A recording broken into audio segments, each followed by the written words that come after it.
Hi, I'm Vicky Silverthorne and I'm a professional organiser, and today I'm going to talk all about how to organise children's toys.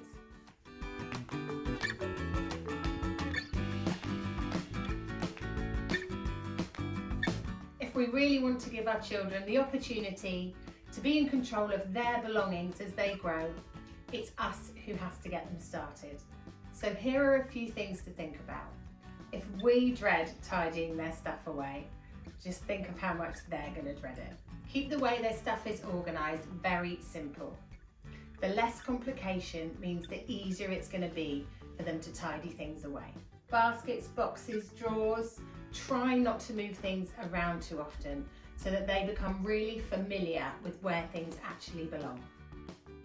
Studies show that owning too much stuff can cause stress and overwhelm in children. Use the storage and furniture you have as a guideline. So when it's becoming crammed or full, no excuses, it's time for a clear out. Think of how we feel when our wardrobes are bulging and overrun with clothes and it's hard to decide what to wear. That's how they feel, but with their toys. Decisions can be difficult and choices can be harder when you have too many options. Make things accessible for your children. If things are crammed in cupboards or packed tightly in drawers, most likely children will simply avoid them.